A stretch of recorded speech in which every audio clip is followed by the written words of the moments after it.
Hey everyone, Updog here, and today we got a video of more like a 2023 year in review, and we got Doolam here joining me. How you doing, Doolam? Hi. Oh, I'm doing great. Thanks for having me, man. This was Yeah, this was great. yeah, no problem. I'm excited. So we're gonna go over kind of the big news items for the whole year, starting with January all the way through December, and we will kind of talk about kind of our retrospective and see how we feel about things because when things happen when they first come out, sometimes we have a knee-jerk reaction, and I think it's nice to go back and talk about how we feel about it afterwards. So first up, This community have a knee-jerk reaction? We would never. We would yes, never. yes, I like to go back and assess, and Yeah. after it's settled for a while, see how we feel now. So Yeah, um absolutely. so for January, the first team that came out was Rebirth. Now, how did you feel when Rebirth was first announced? Um, Rebirth being first announced, it was kind of weird because nobody really knew what Rebirth was, like comic-wise. I've never been a big comic person. A lot Yeah, of my me either. Marvel exposure has been from like the movies and stuff, Yeah, and then same this here. game. This game has introduced me to a lot of characters that I had no clue existed. Yeah, yep, me So here. Me Rebirth was too. very interesting. I liked how they added the Peggy from like the What If episode. I thought that was pretty cool. Yep. Um, but when they first came out, everybody was like, "Oh, we don't need to build them. Web Warriors still kind of works if you build them bigger, so we can skip Yeah. them for right now." But then I'm like, "But then you're gonna need them for the next raid, and you know you're gonna need them for the next raid." And then everybody complained that we were like forced to build them for the next raid. And Yeah. I'm like, "Yeah, Exactly. would you expect them to last another raid?" Mm-mm. Yeah. But I don't know. I like the team. The team is cool. The team functions really well in raids, and obviously they've gotten a lot of callouts in Cosmic Crucible throughout the year, and then Right. also War now. So Right. the team, I like the team. It's just slow, unfortunately, because there's only one real big damage dealer, Right. and that's Agent Venom. Yeah, they definitely take a while to get going, but they have had some staying power, which is good. I was When they first announced him, I was pretty pissed, honestly, because Oh wow. Okay. I had just finished my Web Warriors to like level 90 Yeah. or whatever, and then they announced Yeah. this like the same week. I'm like, God damn it. It's a So, slippery slope with raid teams. The second you're like, oh, I'll take them to 90, and then it's like next patch, new yep. team coming Yep. every time. But Absolutely. I do really like Peggy from the What If, and I Mhm. always like Cap. So it was cool to have Winter Soldier on the team as well, an older Yeah. character getting some use again. So And then also, useless agent is just stands there. yes, useless agent. Oh my gosh, yeah. Hmm. Yeah. We'll just leave it at that for him. But Absolutely. Just leave it at that. Hmm. um, and then the War Saga. Really, the only other big news item in January was the War Saga was added. If you can believe it or Hmm. not, it doesn't. It feels like it was a lot longer than that, but they did add that in January. Oh, and then we had month-long characters in 2022, and that was Hmm. continued this year. How do you feel about that? Still being around. Do you like that? Do you like those events or? Um, I don't mind the month-long characters. I don't. I like it more now because it's kind of gotten to the point where you don't have to get every event item and you can still complete it, which I think is really nice. Yep. I do like how they give out the unique that the featured tune needs. So like if they need Yes. vibranium, they're going to give out like 60 vibranium throughout all the milestones. So it's essentially you get all the free teal uniques on them, which is great. Yeah. They also give you some completed fully crafted Gear Tier 17 pieces. I hope they move that to Gear Tier 18 soon because I think it's time. Yeah. Yeah. But I like the monthly events. I like how everything feeds into one. I would like it if it was a little bit more kind of transparent from the beginning of the month, so we Mhm. knew which events we had to take seriously and how many points were in each event. Right. So like if we were like, hey, we could take off this Blitz event and not have to worry about it, then we can if we want to. But Right. I understand why they can't because it's hard to plan that far ahead. But I just don't like when they gate the fifth character of a raid team behind the month long and make people wait like 3 weeks longer than Yeah. normal, like they did with Ironheart Mark II. Mm-hmm. They're doing with, I believe Sunspot's going to be the month long as well. Okay. I don't like how they're doing that. So that's a little bit annoying, but Yeah. I mean, it is what it is. Scopely's going to Scopely. Yeah. Yeah. True. Yep. I overall I don't mind them as well. So I think they're an easy way to get. Usually, you can get a 4-star, right, on those month-long characters. Yeah, so it used to be like a guaranteed 4-star, right? I've noticed they've started pivoting towards almost like bit less. 130 shards, Yeah. like 115, 130 now. Yeah. Which I was annoyed about at first, but then I realized they've gotten so much better at sprinkling in shards elsewhere a lot quicker. Yep. And then obviously with this new like 4 to 6 month window that they have to have a tune farmable, which they have kept up with, by the way. If you haven't noticed, they have absolutely kept their promise so far. We'll give them props for that. You're getting a tune farmable. Yes, that's big props for that. They're making the tunes farmable in 4 months. So up front, Krakens are still getting their value by buying the tune early. Yeah. So they're not losing out by buying it early, and then if everybody's at six yellow, 6 red, just like they are, week 3. Right. So I don't mind it too much, but it's I don't know. It's a change that I wish they would announce and kind of justify, so people don't get their pitchforks out and just get mad as everybody always does, Right, exactly. Well, that brings us to February, and that's when Quantumania came out. Ant-Man. Quantumania, and so that brings Kang to the game, along with the Masters of Evil. I thought it was, based on what I've heard from the comics version of Masters of Evil, it was kind of an interesting choice to go with Kang and Ultron and stuff like that. But I think I like the team a lot. They're still great in Crucible. Arguably still one of the best teams in Crucible. Yeah, absolutely. So, yeah. What did you think about Masters of Evil when they first came out? Did you have Ultron built up? No, absolutely not. Dude, my roster is as lean can get. Yeah. I don't build anything. I don't even put 7 yellow stars on tunes like Valkyrie or Phoenix because I just save the extra 500k gold. Yep. Like, I don't bother. If I don't use them, I save the gold. Mm-hmm. So Ultron was level 1. I don't even think he had like the yellow stars for 6 and 7 yellow star on him. Oh, so wow. I had to put the extra 750k gold on him. I did like the red stars that they gave us for him for free. The 5 red star automatically from the event. That was really easy. Mm-hmm. The team overall is just Kang. I mean, the team just is there to enable Kang. Yep. Kang's the entire team, and Kang gets better when he has all 4 members because his passive does more and more things with more members. Mm-hmm. So the team is just Kang, and I don't know if you remember this. They had to actually buff Kang because people were saying before he came out, people were like, "Well, Kang is just kind of meh." Yeah. And he's the big bad in the MCU. Yep. How is he just meh? And then they added that cable-like boost on his passive, the 5% speed on offense. Yep. And everybody just like foaming at the mouth. Everybody was like, "This is it. Kang is it. Yep. Kang is the new Cable who does damage. He's nuts." Yeah. And exactly. honestly, Kang is going to stand the test of time for a while. Yes. I think he's going to be good for as long as the Eternals are going to be good. Yeah. Because he will be good until his stats start to fall off, and his stats ain't falling off anytime soon. Right. He's still hitting for 2.4 million crits on his special and ult. He's ridiculously good. It's been almost a year, and he's still and top, he's still top one-shotting meta, people. So, One-shots. Yeah. He's great. Let's see. So, I like that they did the passive that gives the speed boost on just offense instead of both. Like Cable gets it both on offense and defense. Yeah. So I'm glad that they did it that way. So he's not too super overpowered, And he's not on defense everywhere. Right, he's not on defense. Yeah. Because that'd be a nightmare. And then I do like you said, his passive gets better with more Masters of Evil members. That's the same with Moonstone. I do kind of like that, so it does allow for theory crafting as well. So yeah, right.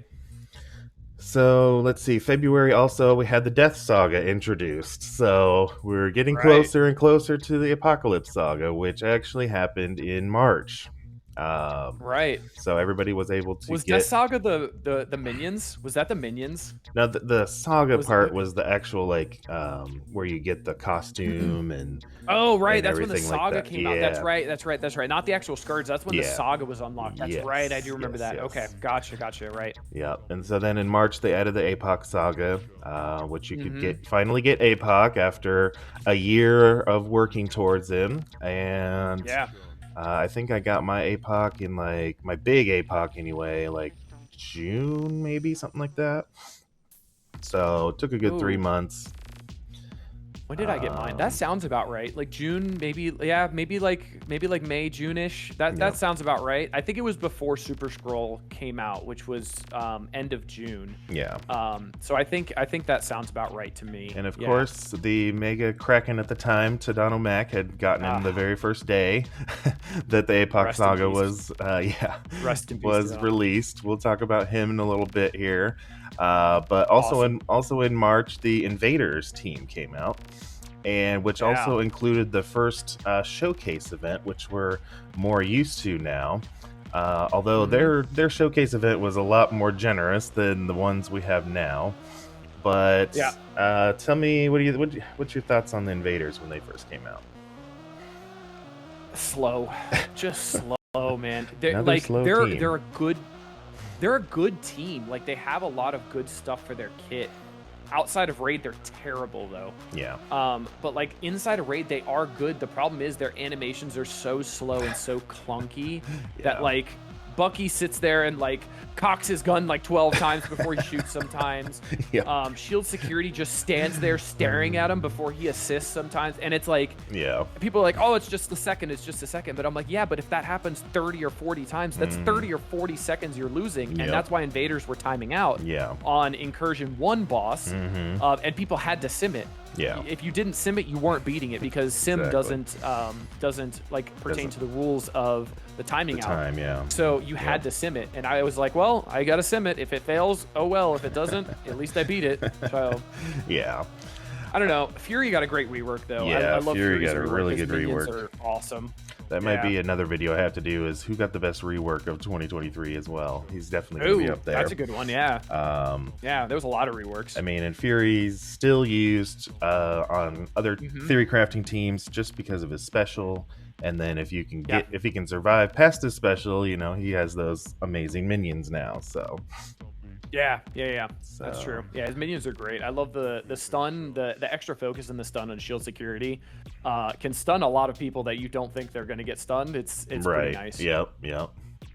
Let's see. So also in March, Gambit raids came back. Those were in 2022 when Gambit first came out. That was kind of his release method, and then they brought him back, which I didn't mind too much. The return, I didn't like them so much when they first came out, but after we had a chance to get a bigger roster or get better characters for those traits, it wasn't so bad for me anyway. Right. When those came back.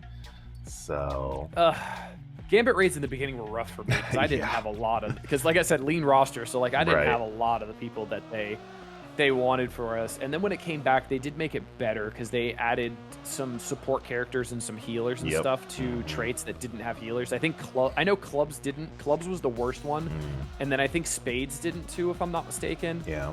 It was either Spades or Diamonds didn't have like anybody to like cleanse, heal, no support, no beast, no anybody, and it was just a coring event at that point of just heals after heals after heals. But when it was brought back, they opened it up a little bit more, which was nice. But again, it punished people with lean rosters like mine. So it was a little rough. Yes, it was definitely. And I think that kind of coincided. It was their 5th anniversary for the game this year in March, and so yeah, I think Gambit raids were kind of part of that. They also had some of the older events, like when the game first started, like there was an Ant-Man event, there was a Rocket Raccoon event that people could play through. So I like when they do that kind of stuff where I wasn't part of those events when I started playing or anything. So it was kind of cool to go back and see those older events. Same. I didn't even know those events existed, and I was like, "What's this? This is new for me. This was in year 1. What do you mean? I wasn't here for this. This is cool." Yeah. And it was an auto. It wasn't hard content, easy, but it was just going through it like, "Oh, this is cool. Like, this is nice. I get a little bit of free rewards." It was just cool to go through, you know. Yep, exactly. Yep. So that brings us to April, and the infamous. The now infamous April Fool's joke that the devs tried to do, which Yeah. Kind of backfired on them with Tadano Mac. They tried to put in a joke in one of the offers, used his name. He didn't take it very well, and he decided to leave the game. So a lot of people at the time were freaking out that Tadano Mac was the sole supporter of this game, and the game is gonna just go crash and burn. So I thought that was kind of interesting. I knew that wouldn't happen. Sure, it's gonna hurt them a lot, but it ain't gonna hurt them a lot. That is one person out of the thousands that spend like he does. Absolutely not. Don't even give me that. No. They looked at that and went, we messed up. Yeah. But our bottom line's not gonna suffer. Well, it seemed like after that happened, though, they definitely have done a lot more listening to the community. Well, that's when MSF PV started as well, I think, right? Or was that March, maybe? That might have been March, April. That might have been when they were starting to get some traction and really making a name for themselves, and really, because at first everybody was like, good luck. Sure, you guys are gonna do some things, right? Yeah. And then now we're looking at it like they have done some things. Yeah. They're pushing for a lot of quality of life improvements that we've needed. Yeah. And I think they're underrated. I think people just, because it's just how the internet works, people look at what they're not doing instead of looking at what they are doing. Yeah. And it's the same thing with Scopely, and same thing with everything. You're always going to hear the complaints louder than the praise. Yeah. So I think the MSPV has been a great addition to this game, and something that the community has obviously done, like EvDog and all those people that have put a lot of work into something for a game that we play. It's great to see, and it has had a good effect on the game, in my opinion. Yep. I definitely agree. I've been pretty involved with them over there. I've been a focus group over there with them, so it's I think it's definitely helped. So yeah, it seems like around that time, whether it was a combination of MSFPV and Tadano quitting and whatever else, that seems to be when the script flipped here a little bit, where they're starting to listen more and adjust things more and stuff like that. So I don't think it was a singular event. I don't think it was like just the player movement or just Tadano or just something else. I think it was kind of when it rains it pours, and Scopely was like, ooh, yeah, we've gotten a lot. Like we always get backlash, but like we're getting a lot more backlash than normal. Something needs to change, and I'm assuming something monetarily changed for them behind the scenes. To make them really notice it. I feel like their numbers were down more than they expected, and I feel like they made a change because of that, as well, because that speaks louder than anybody's voice. It is going to be the money, obviously, because that's what it's a company. It fuels the company. So I think it was a combination of a lot of things that we know about, and also a lot of things that we don't know about too. True. So then they, the community kind of calls it the break glass in case of emergency character. They came out with Quicksilver in April, and absolutely. The way they handled his release, I don't know. I mean, they might have made quite a bit of money on him, but it seemed like we got his shards pretty easily. So I guess I'm not sure how that, we'll never know how that ended up working out for them. But Quicksilver came out. He's still an amazing character. And also New Warriors came out in April. The Gwenpool and Firestar to add to Cloak Dagger and Deathpool. So we have 2 Crucible teams, within the last, from February. So within 2 months, basically, we get 2 Crucible teams and 1 raid team. What do you think? What are your thoughts on the New Warriors? So at this time, Cosmic Crucible was definitely a point of contention, because it was a lot of everybody was like, well, these are just the conveyor belt rooms. They're creating a problem, then selling us a solution. So if you remember, the problem was Weaver with Eternals, and then whatever 5th you wanted to throw in there, and nothing could really beat it except for New Warriors, because they had the extra accuracy, so the charges on Weaver didn't matter, right? So I think New Warriors had a sour release because of that, because people were like, I only want to get them because it's to beat this, Yeah. terrible room that nothing else can beat. It's the only answer I have in game. Right. So I feel like their release was a little soured because of that, but I think they're a great team. I love them. Their team, they're so fun to play, and they have so much versatility.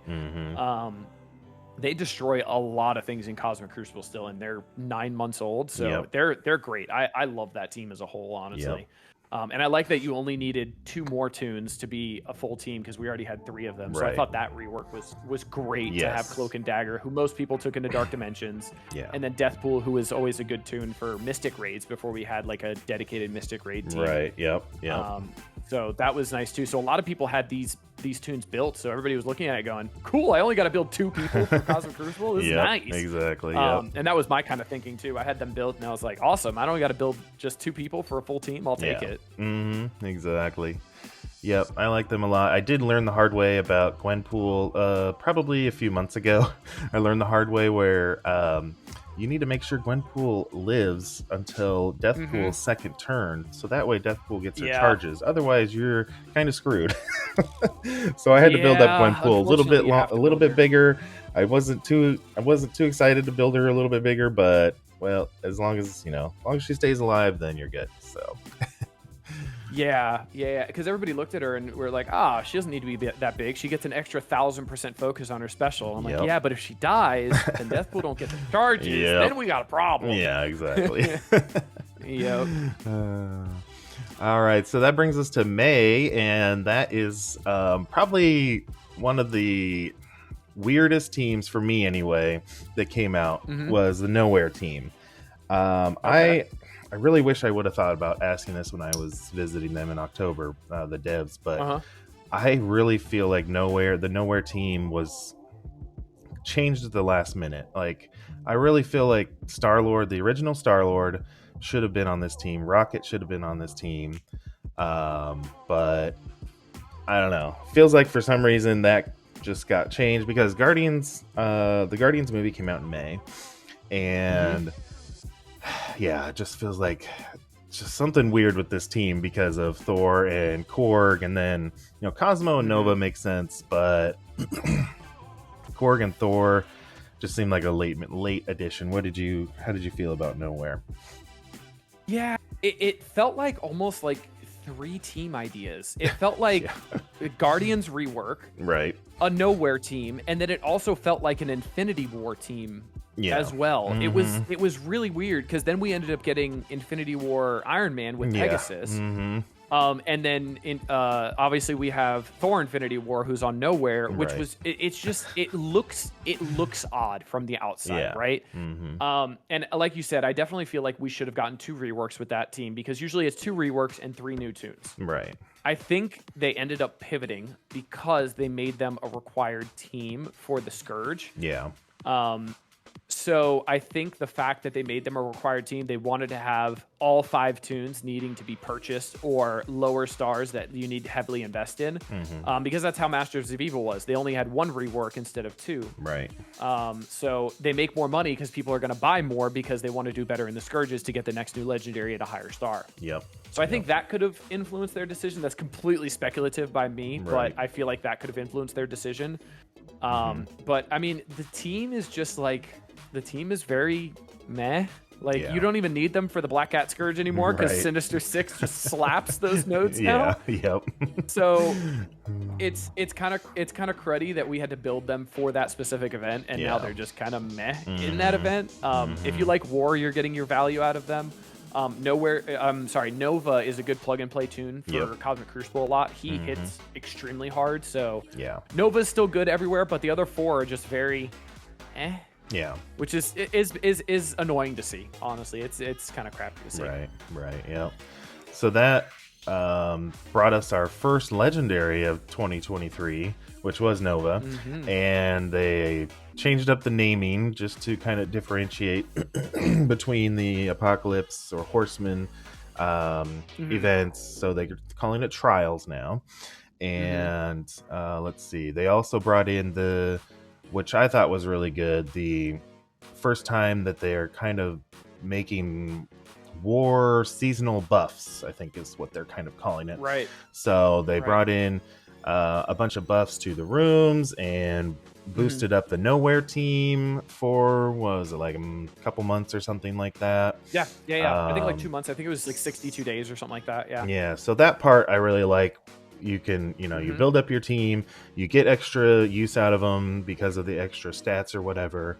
So I thought that was amazing that they did that. I'm glad they're still continuing to change things up. I'm sure we're going to get another update, probably, I'd say maybe February or so, something like that. Maybe end of January. We got the rebirth right now.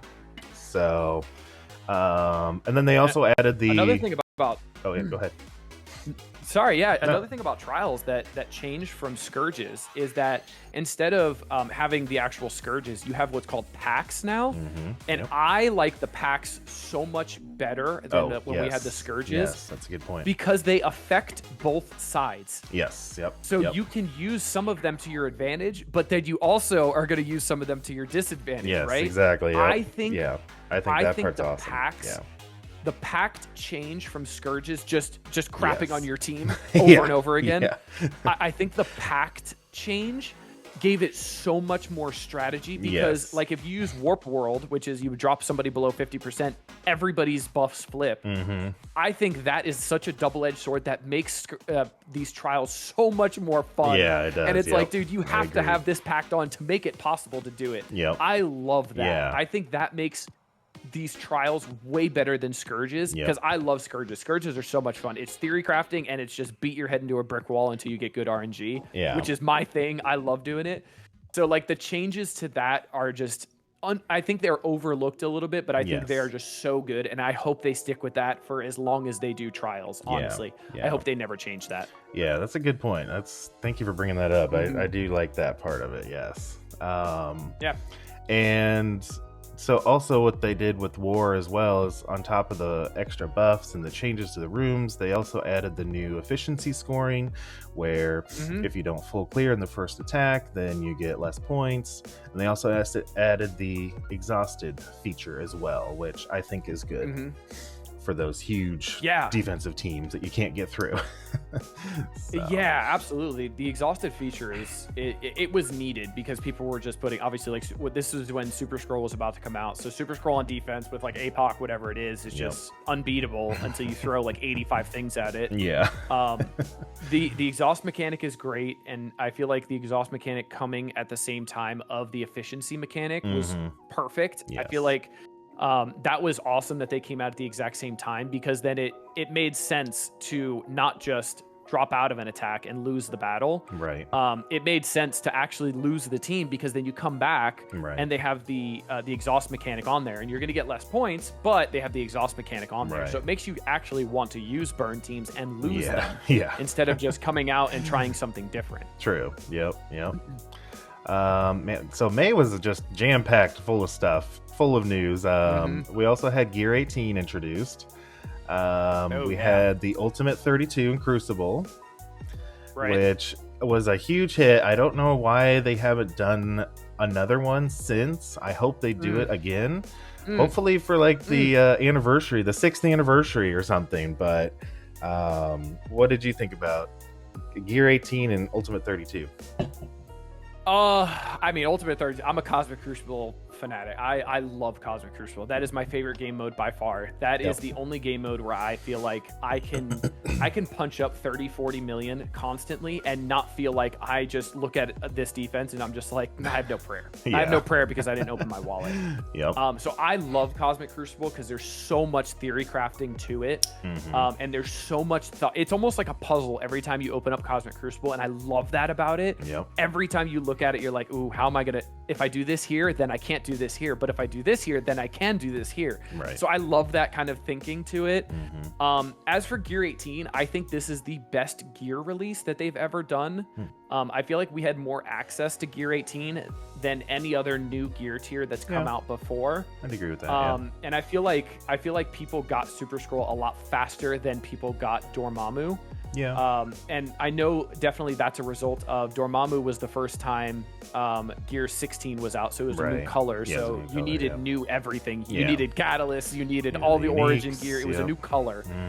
So yeah, it always takes way longer for a new color. Right. But I feel like G18 was readily accessible. Right. And if you had the gold to spare, getting it from the supply store was actually the way to go, honestly. For sure. Doing the highest raids, which I like. It makes raids more important. It makes your alliance go through as a team to get that. So I thought Gear 18 was great. I have a feeling people are going to complain that Gear 19 is going to be super gated. I think it will be. Because it's a new color, and people aren't going to realize that a new color is always gated more than if it goes from teal to still teal. Right? Because then all you need is the extra uniques, and then you just need the Gear 18 pieces. You don't need anything else. You've already been stockpiling that. So I feel like people are going to complain when they can't unlock Mephisto in the first 6 months like they've been doing with Super Scroll. But I mean, I'm expecting that, honestly. I'm expecting Mephisto to be an 8 to 12 month run for sure, especially with the new mythic tag that's added. That Yeah. There is that. I did like the gear, or not the gear, the stat increase from Gear 18 as well. I thought was pretty good, pretty nice. So yes, the stat increase made it substantial and made who you want to take way more impactful, which is nice. It wasn't just like, oh, I just put Gear 18 because I had it. You put Gear 18 because you're like, no, I want Red Hulk special to slap for 1.2 million damage, and then people's dooms may die because their doom isn't big enough to live and get pushed turn 1. Exactly. So the Gear 18 is definitely that jump was a lot. People at first were looking at it going, that guy just got 28% more stats. And then you realize like the accessibility to Gear 18 was enough that it didn't create that big of a jump between, you know, the Mega Krakens and the whales and the dolphins or whatever you want to call them. So the difference was there, but the difference wasn't like there's nothing I can do to this. So credit to Scopely on that for sure.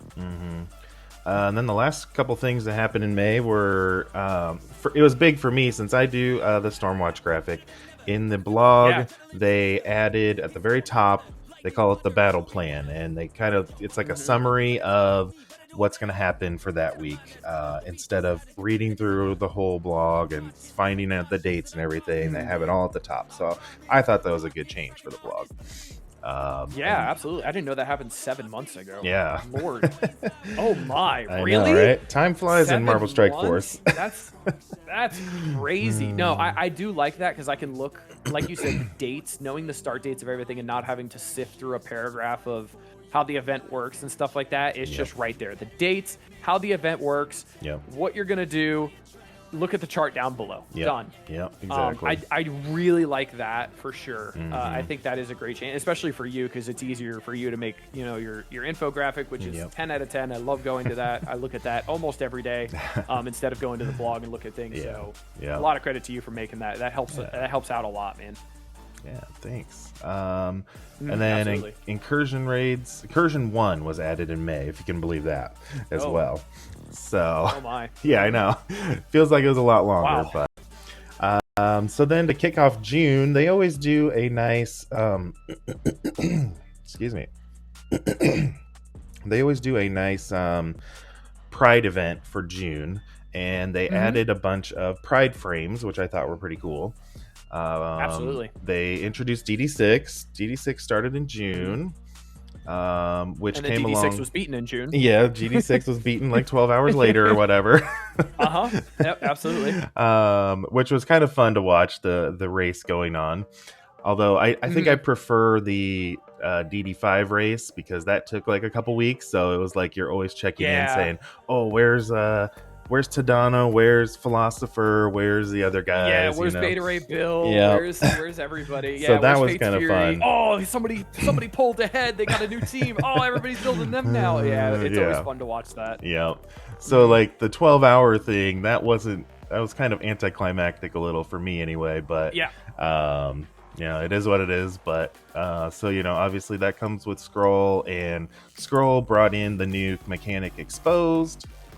Mm-hmm. And so that's been used a couple of times now. Let's see, on Vol, Scroll, and Nightcrawler has it, right? Nightcrawler now too. Yeah. Yeah, Nightcrawler in his special. Yep. So that's pretty cool. I like how they're adding new mechanics and stuff to make things Yeah. interesting. Big Time Spider-Man was added to the raid Yeah. rewards. He's still in there now. I don't have a 7 yellow yet. Do you have a 7 yellow? Big I don't Time? either. Okay. No. I think I'm just over 6 stars now. I think I have 6 stars and then maybe like 100 shards. So I feel like he should stay in there a little bit longer. Yeah. But I hope they keep releasing tunes that way, because I don't Right. mind that I can't get the tune right away. Yep. I like that they release them that way, Yeah. and then you have a steady flow of shards that you don't even have to think about. It just Right. happens. Yeah, I like that. I don't think it's been too long of a release. I think it's just right. I think it's just right. So Yeah. at I least think it's just right, At yeah. least for us anyway. In the top, well, they did change the rewards, so we're like top 200 or something like that. But Right. before we were 2% or something like that. But Gotcha. anyway, Yeah. That's around where you float to. yeah. So, so then with Big Time came the Infestation team, and for a veteran player who had some of these characters built, I didn't think it was too bad. What did you think with a lean roster? How did you feel about that? Ugh. I hated it. I saw Ant-Man Yellow Jacket and I gagged, and I was like, wow, guess I'm not building this team, am I?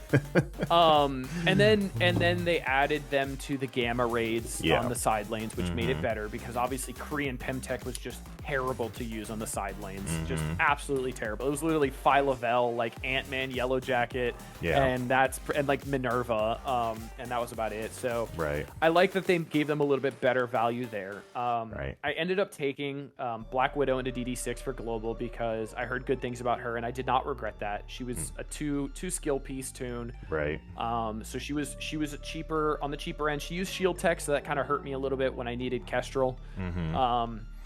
For Cosmic, but I took her to DD6. I ended up taking Big Time to DD6 as well, because there was no other good tech options for City.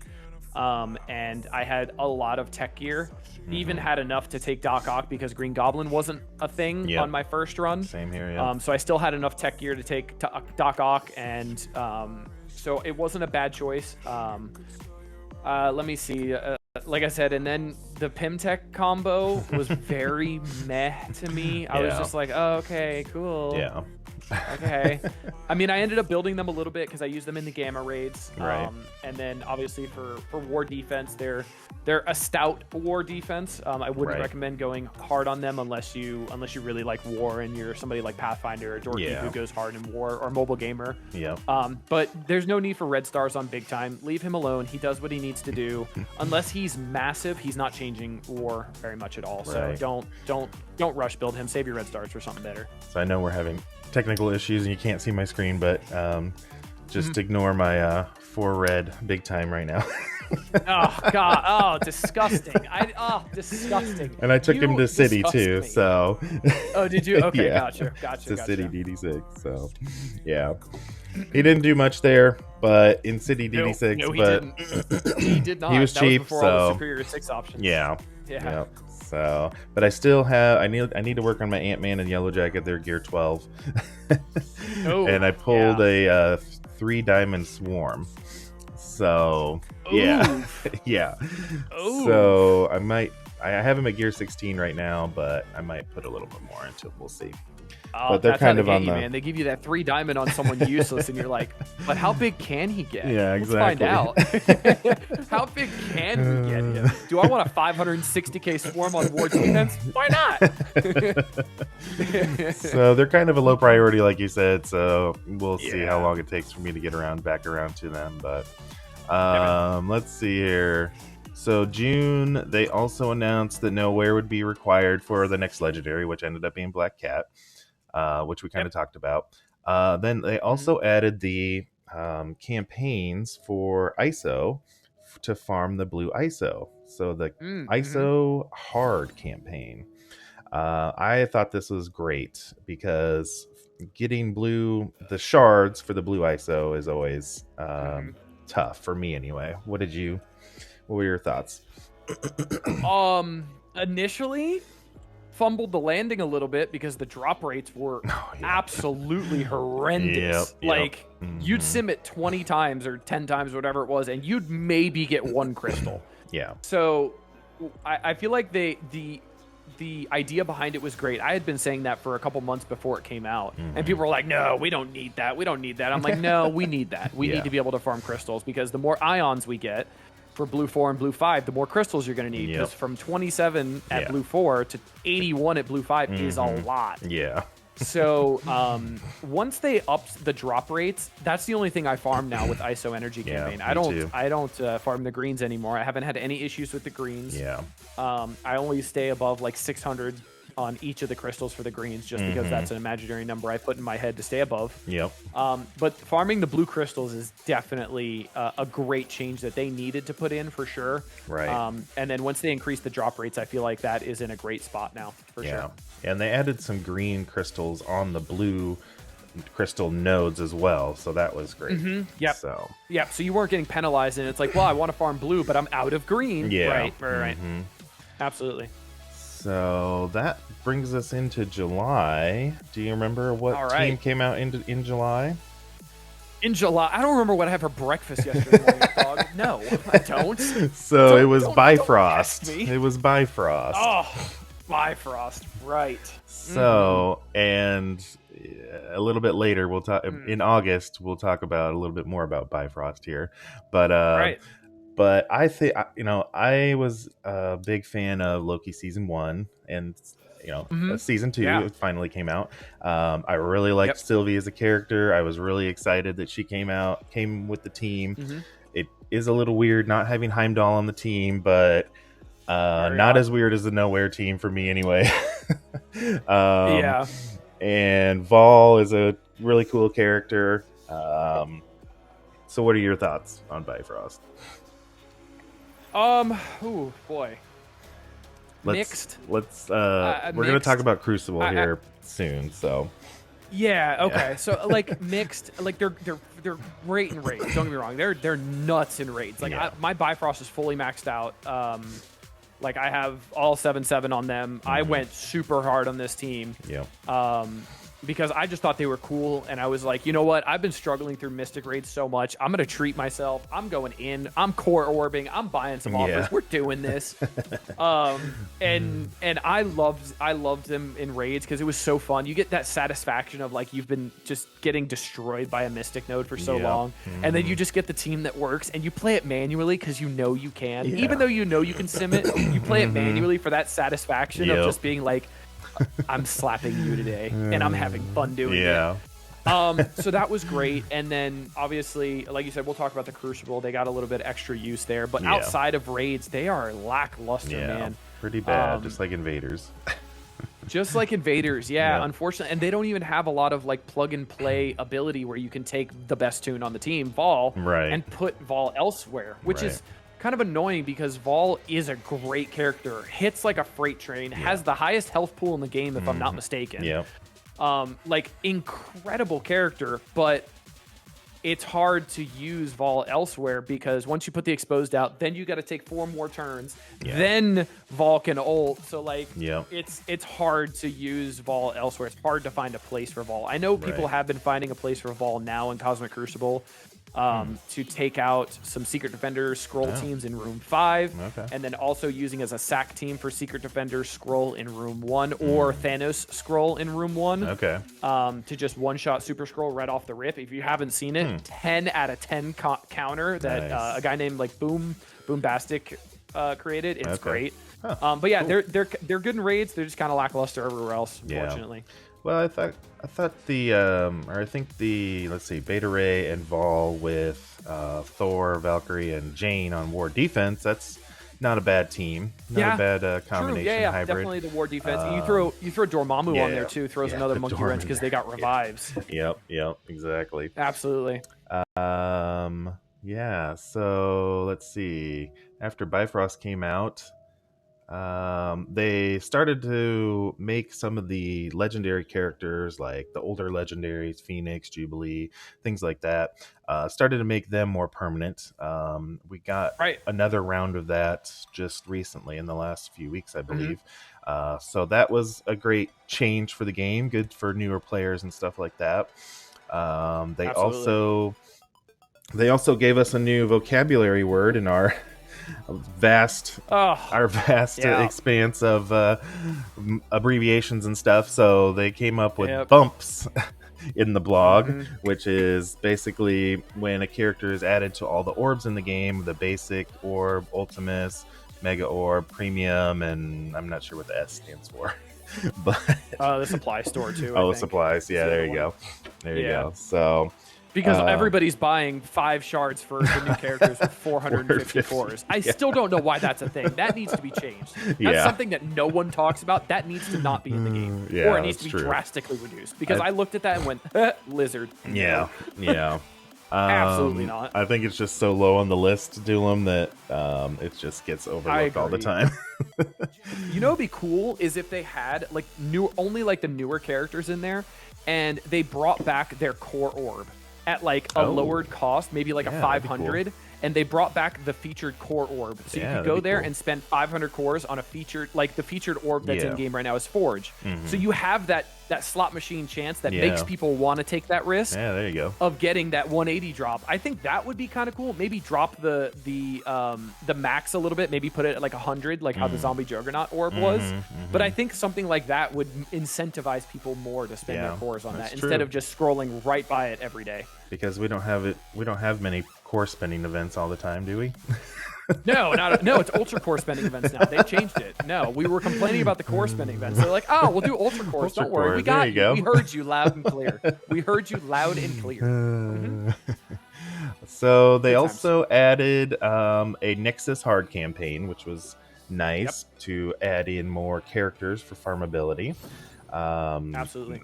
By now we have 6 chapters. I think back in July it was the first 3. So that's always good. You know, they're I like a lot of the new PVE content. It's just sim right through it or auto right through it. But hey, at least we got the stuff we can farm, including like the training mats and the gold orbs, or the Right. training mat orbs, the gold orbs. So yeah, I thought that was great.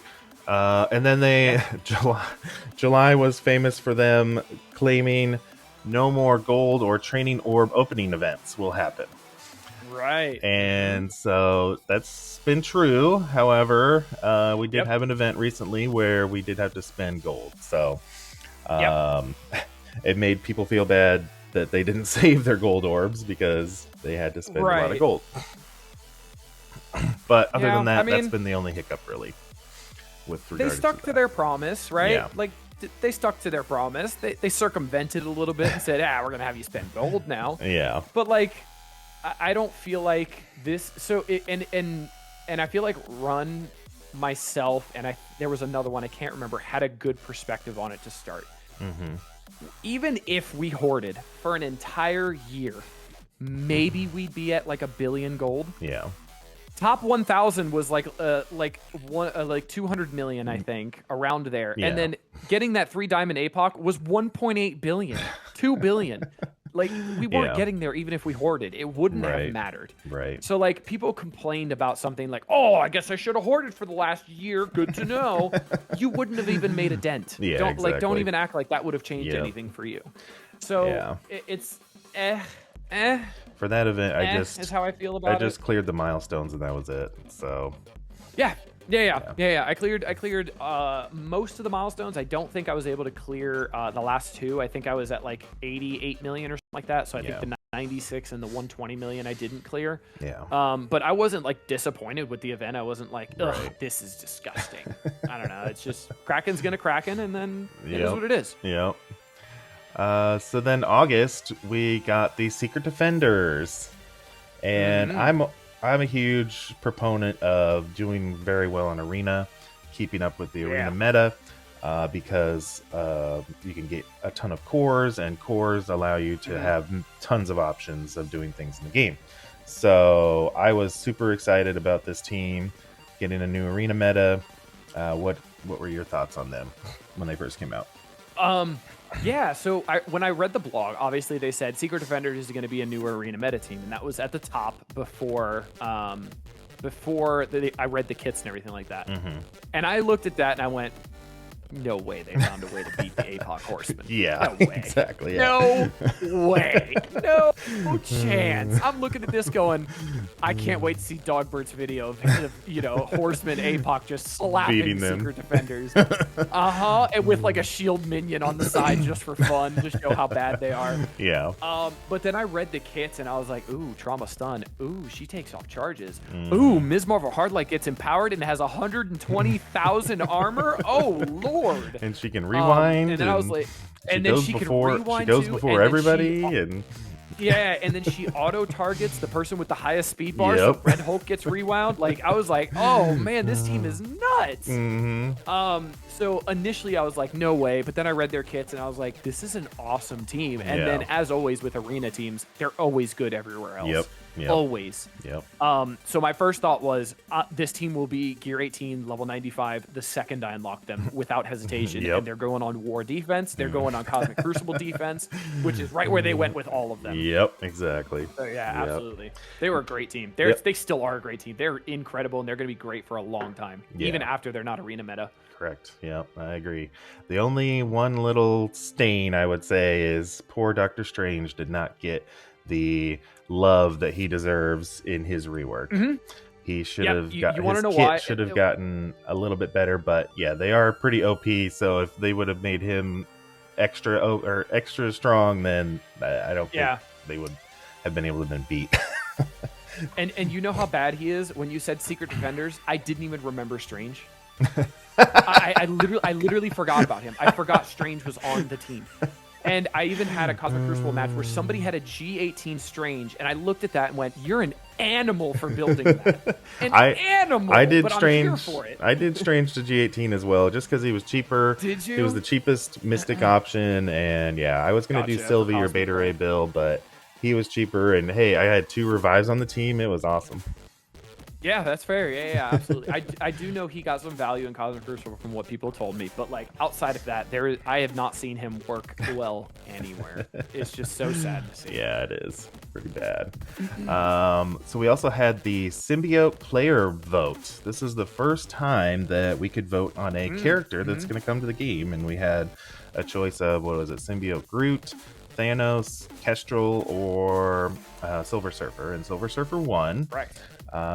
So then we just found out a little while ago that who's going to be on the team with him. So yeah, I think that's awesome. They did have another vote that we'll talk about here soon. But I think the community has given the feedback that we really like doing these kind of votes and having input in the game. So did you vote for Surfer, or did you vote for somebody else? I actually voted for Thanos because I started playing the game right after Black Order was introduced. So like summer of 2020, I started playing. So I never got to use Black Order like in their heyday in arena offense or arena defense or anything like that in war when they were like top quality. So I always wanted to have like a Thanos that I was like, I can build, I can use, stuff like that. So I actually voted for Thanos because I thought Thanos looked awesome with the concept art that they had. Yeah. I'm definitely not mad that Symbiote Silver Surfer won, though. Honestly, his concept art looks absolutely incredible. Like he looks really, really, really, really cool. And I love that we had choice. Like we had some input in what comes to the game, and I was saying that for a long time. Give us more choice in the game. Right. Because if we're picking the character, guess what? We're going to be more likely to spend money on the character because we chose them. Yep, exactly. We picked them. Yeah. You can do no wrong. You're listening to the community and putting someone in the game that the community voted for. You can do no wrong. Exactly. So I loved it. I think it's a great idea. I'm so glad they did it with another one. I hope they keep doing it with like, I hope they do it with a Cosmic Crucible room as well. Yeah. I think that would be awesome. Yeah. So awesome. I think that would be so cool. Maybe some like war rooms too. Maybe like some war changes. Just stuff to get people involved, not just character-wise, but like full game mode-wise. I think it would be really cool. Yeah, that would be cool. That'd be awesome. Let's see. So August, we also had the introduction of Jarvis into the game, who tells us what the potentially the best ISO and T4 choices are and stuff. So I thought it was a really cool idea. I still think they need to weed out something, like, especially for rework characters, they need to weed out like the old data and just include the newer data, like have a stop date of like whatever, and then going forward from that date. But other than that, yeah, Jarvis has gotten a little bit better, I think, since he started. But Jarvis has gotten better. I will say I don't use Jarvis at all because I mean we're both very engaged with this game. We know what's going to work and what's not. Jarvis doesn't really help us. So especially when I looked at Jarvis and they were recommending taking Bionic Avengers to Gear 17 to get through the tech raids, and I'm like, I'll stick with my Kang and Doom. Thank you very much. So I discredited it to start right away because of that, and a lot of people did, and a lot of people memed on it because it was meme worthy. But I feel like it has improved. I feel like you're very correct with the stopping date, because reworks, the ISO on the reworks are usually wrong, because a lot of people have Raider on Magneto from back in the day, and then when he got reworked, he has to be a striker. Because that's just how the team works now. But unfortunately, like you said, that data from 2018 all the way to 2022 is still in the game from people who don't play the game anymore and haven't updated their ISOs. It's still getting pulled from there. So I think that's an issue. But Jarvis, I will say, is a great addition to the game for newer players. And I really understood how good it was when I was watching one of the newest envoys, 3088 Gaming, and he was using Jarvis and using it as a tool to help him know what to build. And I asked him, I was like, hey, how useful do you find Jarvis? He did, dude, Jarvis is a lifesaver for me, because like this game is so overwhelming. Jarvis helps it become less overwhelming when it comes to ISO, when it comes to characters to build, raids, all that stuff. And I never thought of it like that, because like, again, I discredited it from the beginning, but I feel like Jarvis is 10 out of 10 for a new player. And I hope there's some sort of introduction or guide to Jarvis for new players when they start the game, so that they can lean on that all the way through the first, 6 to 8 months of the game before they really understand how ISO 8 works and all that kind of stuff. Yeah, I've always told new players, the last few years, like, I can't even imagine starting playing right now, because I know I was overwhelmed when I started 4 years ago.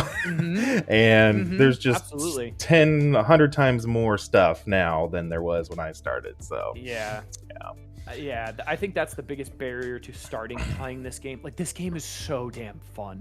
It is so damn fun. There's so much theory crafting. This game is really, really, really fun. The art animation has always been top quality. This game is so much fun to play. It's just, it's so hard to recommend this game, because I'm like, you just got to get past the first year, and then you'll be, having fun. And it's like, it's so hard to tell people that. But it's the truth. I'm not going to lie to people. I'm going to tell people, like, this game is incredible if you are really committed to sticking with it and love the Marvel IP and stuff like that. But they need to find a way to boost through that first year without it being just the hyperdrive bundle pass, whatever it's called, time heist or whatever. The time heist, there it is, the time heist. So they need to find a way that's going to be non-money related, to get through. I feel like if they got the money, they should put an ad during the Super Bowl and just tell everybody, hey, this is Marvel Strike Force, show off your best animation, and then put a code. Hey, you put this code in, you will start off on the game at level 90. You will be 5 levels away from level 95, the max level, which the max level is probably going to change soon. So you'll be at level 90, and we're giving you every tune at level 90, gear 15. Have fun. Join our game. See if you want to stay. Because you're going to entice people that never played this game, that always wanted to come in and try it out, and maybe you'll get a couple new players. And maybe you'll get a couple new Krakens and help that bottom line out a little bit. You never know. That doesn't hurt you. It doesn't hurt you. It gets thousands, if not tens of thousands, maybe even hundreds of thousands who watch the Super Bowl to just at least download the game, put the code in, and play it for an hour or two. There's no harm in that. True. There's no harm in that. I agree. Definitely. So let's see. Also in August, we had Black Cat Trials. Mm-hmm. And then we had Cosmic Crucible Season 4, which I have the Bifrost pulled Mm-hmm. up on the screen again. Yeah. Bifrost in the raid room was quite the nightmare, quite the RNG Yeah. fest. What do you mean? It was so Um, much fun. so what was So your much fun. did you struggle like towards the end of the season as well as the beginning, or had you figured it out by the time it was getting close to being over? Or? I remember my first Cosmic Crucible. I saw Bifrost in there, and I went, "How bad could this be?" And I just got wiped by them, and I was like, "What the hell did we do to this thing?" Yeah. And then obviously it was the Death Seed counter, and then it was the APOC Death Seed, and it was, you know, there was so much debate on what to use and resistance, and you know, Dark Beast doesn't land the ability block, and there was so much RNG to it that couldn't be mitigated by skill, and I feel like that was such a sore point for so many people. Yeah. And I agree, and I feel like, because I feel like RNG is the only thing in this game that will always be a constant in every game that hinders the game. Yeah. And then Sylvie's passive giving an extra 100% resistance was just nuts. Like, that just made it ridiculous. And then you saw 7/7 G18 Sylvie, and it's like, well, good luck landing that ability block with your Magneto. Yeah. So it was just, it was rough. And it was always like, hey, I get to hit one button, and I either won or I lost based on this one button. Pretty much. Was kind of crappy. And then APOC was thrown in there as kind of an insurance policy, and even then that was kind of crappy, because then it's like, well, now I don't have Apocalypse for a Secret Defenders that became Room 4 defense. So it just kind of pigeonholed us into one team and one team only beating this, which I did not like at all. I didn't like that. Yep. I do hope they do rooms, like use the packs or scourges in Crucible rooms. Like I would love a Warp World room. I think that would be awesome. Oh, yes! Warp World room would be so fun. Yeah. So I hope they reuse, like, sometimes we don't like when they recycle stuff, but that's a thing that I wouldn't mind them recycling, is packs and scourges and stuff like that. So do you remember the bio pack that was broken for the Nova Scourge? right? The one where all your bio tunes start with 100% turn meter. That could be an interesting one if there was a way you could manipulate the coin flip, like with an Emma or something like that. Yeah. I feel like that could be interesting. Then you're just throwing all your biggest bio tunes in there for fun, but I feel like that is just a coin flip. Yeah. But like, just look at your trials, look at your packs, and see which ones would be good and like plausible in there. And just throw a pact in there. Throw 2 packs in there. Instead of this like ISO strikers do this, or fortifiers do this, or like the room 2 right now is pretty useless. Like, oh, on their basic they do this, and like they don't get to their basic till their 3rd turn. So like, what's the point? Room 2 is terrible. I hate room 2. Room 2 is so useless. Room 2 has been the blank room that people are just randomly throwing things in there that they can't fit anywhere else. Yeah. I think room 2 was an oversight of just a blank room. Yeah. Unfortunately, I feel like I do like that that's the only blank room, though. Honestly, every other room can be used pretty well. Yeah. I feel like that's the only one where you're like, yep, who cares? Yep. Kind of thing. Yep. But one of the last little thing that happened in August was a lot of people were complaining about Vol's helmet being so huge, and so they made it so that you could take their helmet off. So I thought that was a nice little addition that they didn't necessarily have to do for us, but they did do for us anyway. So I feel like it's little stuff like that shows that they're listening and actually listening and taking feedback in, and they're looking at stuff and going, they're not wrong. Right. They're not just going, oh, you guys are idiots. Why do you think that way? It's like, I guess I could see where they're coming from. Right. And I don't know how easy it is, because I'm not a graphic designer or anything. Right. That could have taken somebody 20 minutes to take the helmet off, right? It could be just an extra piece they have on top of the helmet. It could be take it off, done. I don't know how easy it is, right? But if it is easy, awesome, do it. Have a designer on that for a day, and then it's gone. But I do like the fact that they're listening on something that doesn't affect gameplay at all, does not break the game whatsoever, something purely visual, and they listened. Shows a lot. Correct. Yep, I agree. So that brings us to September, and September is when they added Infestation to Gamma Raids. Now, they only added them to the non-boss nodes on the side lanes, and then later, it was probably I think I might have it written down here, but it was a few months later. Then they finally added it was to a while. the mini boss node, is what they call it. So, but at least we got that. We didn't have to build up Kree. So that was good. Then the new Avengers were released, and they were also announced to be required for the next Legendary, which ended up being Green Goblin. What did you think about New Avengers? Initially sour taste immediately, because it was like, ugh, war defense. Yeah. Yucky. And you're making us build a war defense for a Scourge. You guys was my first thought, honestly. And I was getting the Young Avengers feel all over again, because I was like, ugh, I had to build a war defense team for a Scourge. Same thing. Yeah.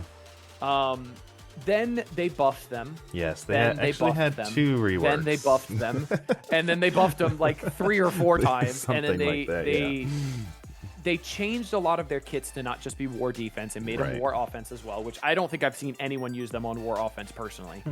But they made them a lot better. No one has still found a use for them outside of war, so yeah. I've seen them on Crucible a few times, but right, not good on Crucible, but they're there. Yeah, they're there. So they're a team. I mean, they're not bad. They're very good in war, like very, very good in war. Yeah. If you went really, really hard on them, they're disgusting in war, honestly. Like, Ronin's damage is not to be trifled with. Yeah. And his bleeds that he put out hit hard. Yeah. But yeah, I don't know. I don't like how they keep doing this. It's a war defense team. Build them for a Scourge, even though you want to skip them. Yeah. That kind of bothers me. Selfishly, I want like a Crucible team to be a Scourge team, because then I'll be like, oh, Superior 6 is a Scourge team? Count me in. Oh, they're going to be all G18. But, you know, that's just me. That's my bias. But I don't know. I would like kind of a more full-fledged team that can be used elsewhere and not just for one mode raid team and then it's, you know, a Scourge. But I don't know. I think they're in a decent place now. I didn't have to build them up that much to get through difficulty 8, so I was kind of happy with it. Yep, I got a 6 yellow goblin with what I have here on the screen here. So, well, actually I built up Tiger a little more. So from what I did when I did the trial, but yeah, I was happy with that. And I'll get 7 yellow next round, and then I'll be done. So, same, absolutely. So September, we also got our first month-long event that awarded a portrait frame, which was the Doctor Strange one, which I'm still using right now. I like that one a lot. Okay, gotcha. The Mystic Portal or whatever. So I like that they're adding those portrait frames to the month-long events too now. So those are nice. And let's see. Alpha Raid 5 was announced in September, and then we got some data mines on the teams required, which were Web Warriors and X-Men, and people were not happy at all about that. So they listened to that feedback and just decided to scrap it and start over. So I'm not sure why it's taken so long to implement. We still don't have it, but at least they listened to our feedback, I guess. So was Alpha 5 actually announced and then the teams were in the data mines, or was it all from data Alpha mines? 5 was announced in a blog, and then the teams were data mined. Okay, gotcha. Okay, yeah, I remember the teams being data mined, and everybody was like, "Got to build them up now," and then click, click, click, and I'm like, "What are you doing? What are you doing? No, stop." Yep. And my first thought was, my Axeman is like level 80, gear 15. I have no prayer. I'm gonna have to build them up a lot. I don't wanna. And I think it was required to be gear 16, I think, or something like that. Yeah, for the it was the same thing with the Gamma that you needed teal. Yep. So, I don't know.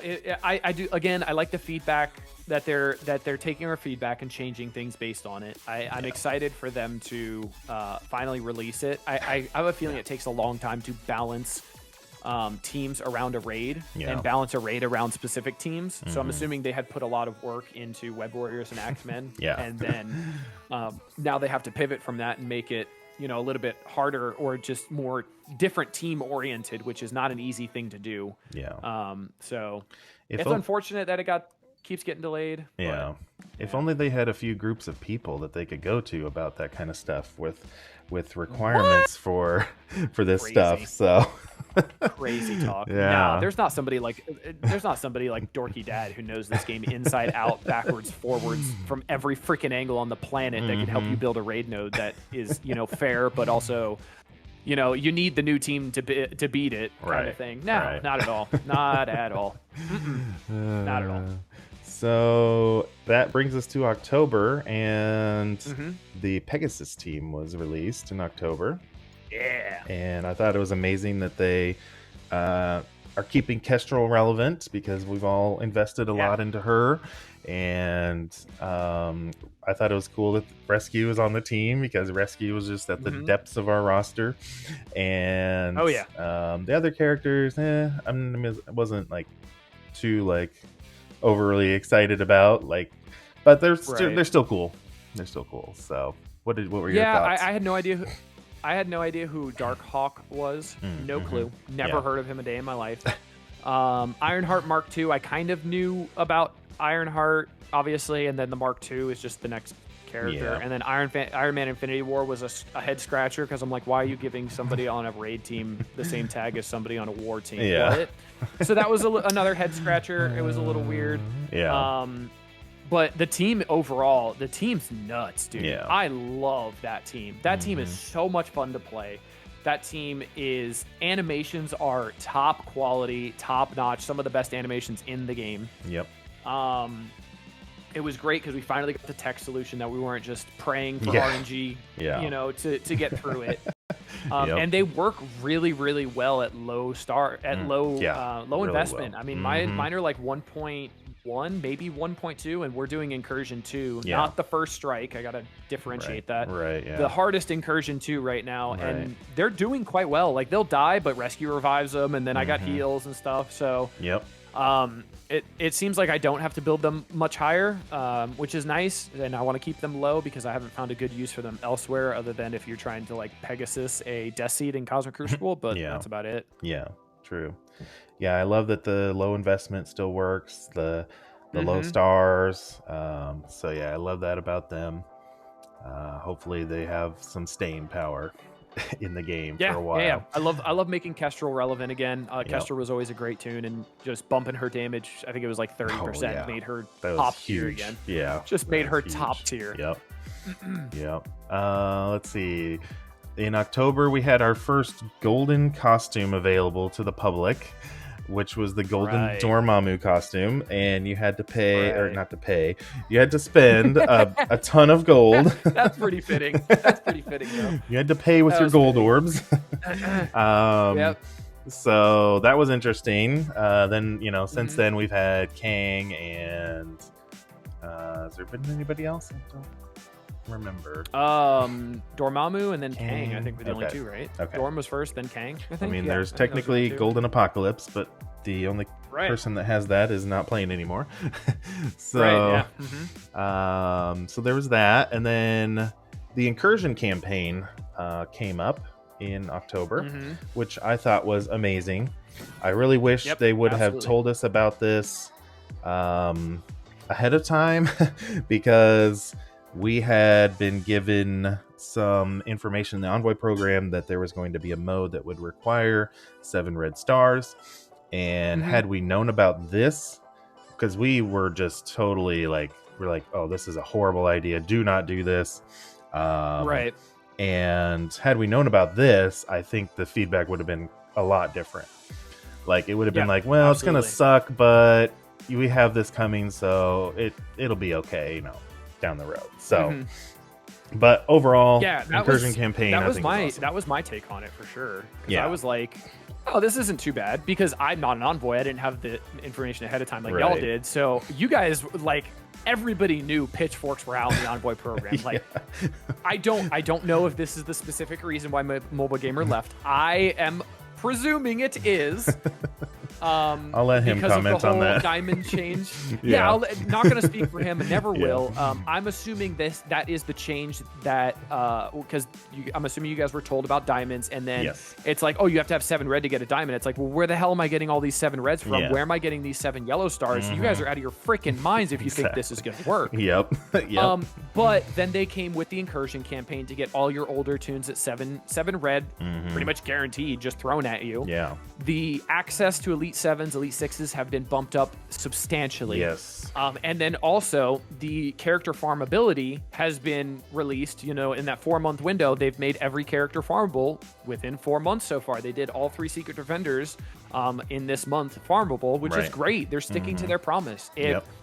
I remember reading the Diamond blog, and everybody was like, "Oh, this is so bad. This is going to be rough." And I remember reading it, and I had a video, and I was like, "This is the best thing that they could have done." Like, they're making it easier for people to catch up to the 7/7s that are at now. Yep. And then there's still going to be the gap between the 7/7 and the diamonds. Right. Who cares? I need that gap to play this game for free. Yeah. Because there's no ads, because Krakens have something to spend on, and that's Yep. fine with me. Yep. That's completely fine with me. I understand how a business works. The game needs to be funded by people at the top, and I'm okay with that. Give them something to spend on. Yep. And I also like how they added the second chapter the next 3 chapters, we'll say, and then they added in Zim to be farmable, Kang farmable, Vol farmable. So yeah, it's been a really good release, I think, overall. So absolutely, the only feel thing like they is need to the put... energy. We can't see our energy from the main screen, but that's a little thing. That needs to be something. There needs to be like a dot or something that tells you your full energy. I actually keep Zim hearted now to remind myself to spend the incursion energy every morning. There you go. Cool.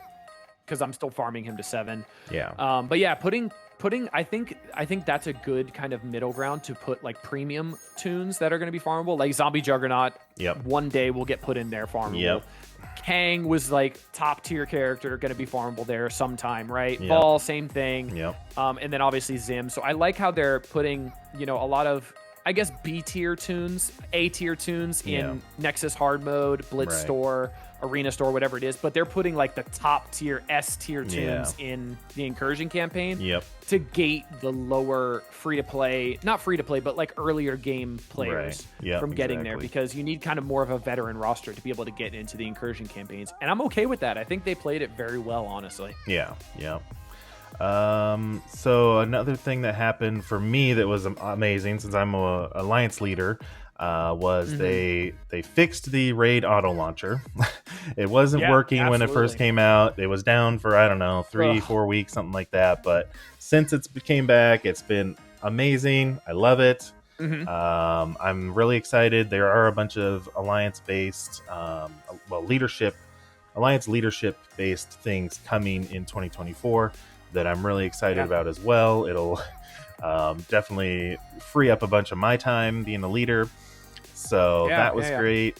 Can I ask you something? Yeah. Can I ask you something if you don't mind? Sure. I know you can't go into detail because you're obviously under NDA, but some of these alliance changes that are coming, because when I first heard about Battle World, I went, great, I have to coordinate with 23 other people to form a line and attack in the right order with the right teams. Oh God, this is gonna suck. Is there something to help Battle World to make it easier for captains like myself, leaders like the leader of my alliance, stuff like that? Is there something there to make it easier? Because I looked at that and went, this is going to be a nightmare. If I remember right, I think there will be, but they just don't have any final things to. They didn't really have anything final to tell us about yet. I think Battle World's probably not going to be, if I were to guess, until I'd say it's like Q2 of 2024, like our normal Q2. Gotcha. I think their Q2 is a little different than what traditional Q2 is. But anyway, fiscal Q2 compared to a general Q2 is always different. Yeah. So yeah. Fair enough. And then also in Battle World, like every person in the alliance doesn't have to attack, because it's like 6 days long. So you only set like Doolin will only attack on day 2 and day 4 or something like that. Gotcha. And then like the rest of the days you use your defense or something like that. Okay, cool. Okay, Yeah. cool. Awesome. Yeah, when I So- first read that, I went, oh, God, I have to coordinate with everybody. This is why I don't like war that much. Yeah. So, but okay, that makes me feel better. I would definitely like to make it a little bit more accessible for less Yeah. engaged people that don't have an alliance with a Discord and, you know, as Right. engaged as we are was my Right. next thought of, ooh. Yeah. You know, we're gonna get a play test on it. So we'll definitely be giving a lot of feedback on that. And I'll keep that in mind, Awesome. obviously, Can't wait. since I'm a leader, so I'll keep Yeah, that absolutely, man. coordination part in mind as well. Yeah, absolutely. So in October they increased the war, like the gold, and I'm not sure if they increased other stuff, but mainly for me it was the gold that they increased, so that was awesome. Absolutely. They did announce that rebirth was going to be required for Goblin 2, and they changed up the trial, how you would need just only rebirth for one node and only new Avengers for one node. So what did you feel? How'd you feel about that part when they changed that up a little bit? My first thought was Scopely going to be Scopely Yep. of forcing us to have two teams to do difficulty 8, 9, and 10. Yeah. But the fact that they picked a team that pretty much everybody had invested in, if you were going to push difficulty 8, 9, or 10, was nice. Yeah. I feel like if they keep picking a team that people have invested in, because I'm sure they have those metrics or have the availability to look at those metrics somewhere. Yeah. I'm okay with it. I feel like the execution of it was a little hard because the difference between difficulty 8 and difficulty 9 was just like from level 2 to like level 9 of difficulty, honestly. Right. It was ridiculous. So like you had to have like a mostly gear 18 rebirth to just have a prayer of getting through node 2. Yeah. If you wanted to do difficulty 9. But I thought it wasn't bad. It did give us a little bit more wiggle room because then you only needed new Avengers for one node if you only wanted to do 9 nodes. True. So you could have rebirth for node 2, new Avengers for node 6, just do 9 nodes, and then you could crawl at a limp through node 2 because you're not using rebirth again. Yeah. And then just barely survive node 6, and then you're done and get through 9 nodes and you're good. Yeah. So I think that allowed for a little bit more, I guess, like theory crafting accessibility to do a little bit harder node and then just crawl through some things, which I think was kind of nice. But it's going to be depending on which team they keep picking, honestly, if they keep doing it this way. True. Yep. Yeah. I wasn't happy initially at Rebirth because we had the insider knowledge of knowing that Rebirth was going to be replaced with the symbiote team. Right. And so I wasn't happy about that, but you know, I mean, it was, you do make a good point. It was a team that we had already built pretty high, so overall it was okay, I guess. But yeah, like you said, hopefully they make good choices in the future if they, you know, continue to do that. So yeah, absolutely. Then towards the end of October, we had Zuggs released, another Undying member. I finally was able to build him up a little bit, or quite a bit, and I think he's amazing, and even at 4 yellow. And it sounds like that's going to be their plan every year, is to release another Undying character. So we'll get another one next year, another one after that. So I think that's great to have a team that's going to last that long in the game, because you don't see that very often. Yeah, I mean, at this rate, the team's going to last 4 or 5 years. Yeah. And Hela was already meta when she first came out. I mean, you're talking about making Hela meta for 6 years almost, 7 years. Yeah. That's like, I think the idea of the team is awesome, right? I think the kind of the sore spot for most people is going to be the release method is just, oh, it's all money, it's terrible, this is horrible. No, it's a premium character. Get over it. That's what it is. It's a premium character. Oh, but he's not going to be farmable within 4 months. I don't want him farmable in 4 months. I don't. I think there should be a special tune, 1 or 2 a year, that should not be farmable in that 4-month window. And I think Zombie Juggernaut, the zombie tune, should be one of them. And whoever else they want to do, if it's like a Kang, a Vol, or something like that. But they shouldn't make it the normal. They should make a special tune, just like they did with Zombie Juggernaut, Zombie Iron Man, like that. Not follow that 4-month cadence, but they should be upfront about it and say, hey, he will not be farmable in 4 months. This is our plan for farmability. At 8 months instead, because he's a premium tune that we want to make feel premium. So get in the beginning or don't get at all. Yeah. So I feel like that's what they should do. Unfortunately, I felt like they should have made Zim farmable a little bit earlier. Yeah. They waited an entire year to make him farmable, Yeah. which was a little cruddy. Yeah. And the problem is, if they wait an entire year to make Zombie Juggernaut farmable, he's more star dependent than Zombie Iron Man is. Yep. Zombie Iron Man is sitting at 50k on my roster, and he'll never move because he does what he needs to do at Skirmisher, gear tier 12, I think. He does what he needs to do. Yep. He's level 60, but Zombie Juggernaut needs to be a big boy to do really, really good things. So it's going to be interesting to see what they do with it. I do hope that he's farmable by maybe like summer-ish. So we can at least get him fully maxed out by the time the next Halloween tune comes out, the next zombie tune comes out, I think would be a good idea. So maybe like June, July-ish to give us 3 or 4 months to farm him, and then the next zombie tune comes out. But I'm okay with him being exclusive if they don't make it the normal to make every tune this exclusive. I'm okay if they do it for 1 or 2 a year. That doesn't bother me at all. I definitely agree. And I do like, during the Zugs event, they did give out quite a few Zim shards, so I did like that too. Yeah, they gave a lot of Zim shards. I loved that. I feel like that was a great catch-up mechanic as well, because a lot of free-to-play players got Zombie Iron Man from the free pass, the free section of the pass. They got a free Zombie Iron Man. They got a bunch of his shards from the orb, but that left pillar was exclusively Zombie Iron Man, which was awesome. I think they did a great way of kind of catching people up because they needed to, and then also making him farmable, which was awesome. I think that was great. There's quite a few people that didn't even have Zim or only had him at whatever his base unlock or whatever. So that was awesome. Let's see here. So also at the end of October, Green Goblin was announced, and then they started the new update method of over-the-air updating. So instead of bringing the game down for hours for a patch, they are doing it over the air so that the game doesn't have to be down. There has been some bugs and stuff with that, but I think it's getting better, the more times they do it. So that was pretty cool. I'm okay with issues, right? Issues are going to happen.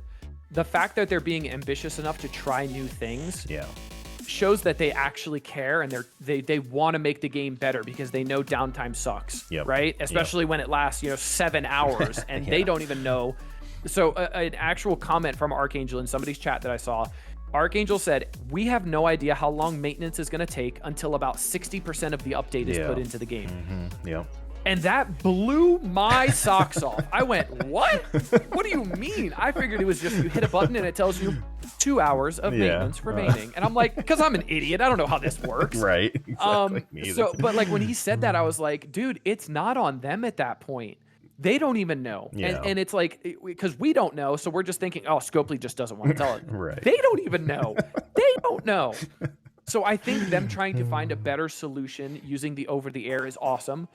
I knew there was going to be some hiccups, and I'm okay with that because it's a new thing.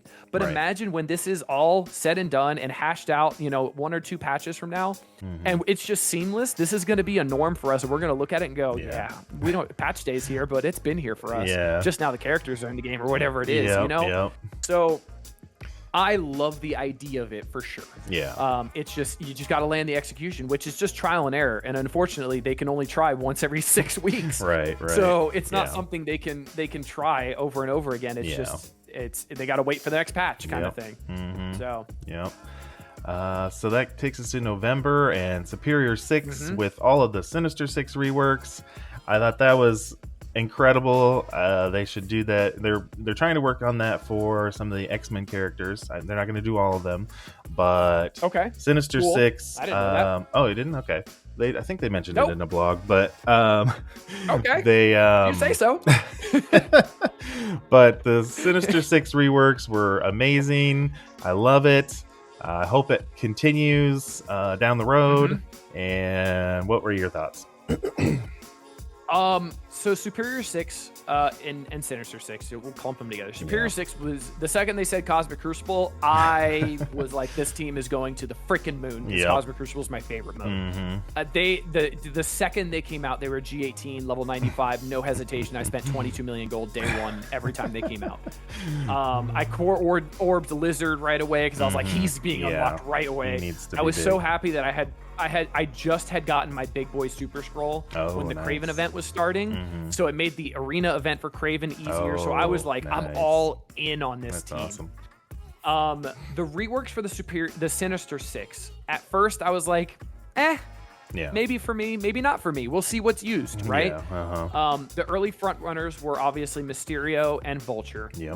And it was obviously they're going to be mainly for war, which I was like, oh, okay, I'm not that big into war. Maybe I can skip them and save some extra gold. But man, oh man, Vulture and Mysterio are in freaking insane in Cosmic Crucible War. They're nuts, dude. They are so much plug and play. Like if I see Apocalypse on defense now, I just put Mysterio in a Superior 6 and he doesn't have immunity on spawn. Exactly. His immunity's gone. Don't care. If I see somebody spawning with offense with speed up on the other side, I'm throwing in Vulture and I'm stealing that speed up and changing it to slow. Goodbye. I'm not sure which one is more powerful because like you go up against a Wakanda team with Vulture. You get like 3 turns before Wakanda can even go and take a turn. And they don't move. Wakanda has their feet in cement blocks and they don't move. I honestly feel Superior 6 and Sinister 6 is the best thing to happen to this game since ISO 8 came into the game. This is the best thing that they have done when it comes to reworks, plug and play ability, making a new team absolutely nuts in Cosmic Crucible and in War, making old tunes that just were at the bottom of my roster, just incredible, super relevant, incredible. So like, I think this was an absolute 10 out of 10 rework, 10 out of 10 team that they came out with. And I feel like it's unfortunate because I feel like they shot themselves in the foot because now we're going to be expecting this level of rework for possibly X-Men, getting a rework, you know, whenever the Hive Mind team comes out with reworks, all this kind of stuff. We're going to be expecting this level of rework. And I think the amount of time that went into this rework it was a lot more than people think. A lot more than people think. So being able to do this for every team is not going to be plausible, honestly. But the fact that they did it for such an iconic team that has so many members was awesome. I couldn't be happier with Superior 6 and Sinister 6 reworks. I think this is the best thing they've done all year by far. No doubt. Now, if they do it to go along with a new legendary, I think that would be reasonable. For me, like, so we got Goblin, we got the Sinister 6 reworks, whatever the next legendary is. Some people say Professor X. We'll get get some X-Men. I understand there's a ton of X-Men characters, so even just some X-Men characters would be great. Let's say we get I'm not even sure another example. One that comes to mind would be MODOK, but that would just be reworking the AIM team or whatever. But anyway, I feel like with Professor X, they could just come out with Professor X, give him a new team tag, give all the X-Men that new team tag, buff their stats, and leave their kits alone. Just have Professor X work with everybody and then say, hey, Brawler X-Men get this, Protector X-Men get this. Blaster X-Men get this, so it's class-wide, so they don't have to go Wolverine, Sabretooth, all like one by one, 40 different teams, 40 different tunes. That would take forever. I feel like they could make it like class-specific, and that would be ridiculous. The plug-and-play ability of like, oh, we get to use a Protector, let's throw Colossus in there. We get to use a support, let's throw this person there. A Brawler, let's throw Wolverine, he's got extra damage. That would be incredibly cool. I think that'd be easier for them to implement, and it would also be awesome for us. So, and just make Professor X's passive a freaking book. Just make it an absolute manual. And I'm okay with that. Just make one character a manual, and once you understand that one character, you know how everybody plug and plays into that team. And I think think that would be the easiest way to do it, and also not leave out a lot of fan favorites, because there's so many X-Men fan favorites that are in the game. Yep. They don't have the time to rework all of them. There's no way. There's no way. Yep. Exactly. So November we got Incursion 2 raids, the first iteration of it, with difficulties 1 through 3, I believe. Then they dropped 3. And now we have a Incursion 2 First Strike, and we have an Incursion 2.0. So so we had Incursion 1 in, what did I say, March or something? March. Yep. Yeah. That was right when the Invaders came out. May. It was May. So we went from May May to November. We got 2 brand new raids this year. I like the challenge of Incursion 2. I'm a little bit scared, I guess, for when they add more difficulties to that one, because right now, like, the resistance and the damage on some of these teams are just not great. So hopefully, level 100 will come out, and that should hopefully help a little bit, but we'll just have to see what happens in the future with that. It seems to me Scopely is no longer happy that we can min-max raid teams to such an extent that we're saving so much gold on not having to build raid teams massive. I have a feeling like Pegasus is going to need to go up for me to be able to survive Incursion 2.1, 2.2, the new versions, if they end up doing it. Difficulty, it's gonna be rough. I have a 1.8 million Bifrost, I think, and I can't sim sometimes. It's like a 70-30 on node 1 and like a 60-40 success rate on node 2. Yeah, like simming is no joke on 2.0, on the new 2.0. It is no joke. And I'm expecting my Pegasus to need to be taken up when they start upping the difficulties, which I'm not happy about because I love min-maxing raid teams. Right. Yeah, me too. Because that's where you save gold, man. That's where people who don't spend money, that's where you save gold to be able to throw them into a war team or a Crucible team or anything like that. So I don't know. It's going to be interesting. I think they're trying to pivot away from that. That's what it looks like by making the mutant nodes ridiculous now. Because I think they weren't happy that we were just flying through mutant nodes without the extreme team. And even getting through invaders, the skill nodes, without this whatever skill team is coming at like 1.4 million invaders were just able to squeak by, and then Scopely went, we got to make these harder. And then obviously Super Scroll makes bio easier everywhere. It's just the Super Scroll show and 4 other idiots to make sure Super Scroll doesn't die. It'll be interesting how Scroll fits into the bio section with the new bio team too. Oh, yeah, I'm thinking Venom's going to be riding the pine, to be honest with you. I think Venom's riding that bench, man. I think Carnage is going to be good because of his speed. Yep. I think Carnage will be good because of his passive speed to symbiotes, but I think Venom is going to be riding the bench, unfortunately. And I like Venom. He's a cool character, but I think he's going to be riding the bench, unfortunately. Yep.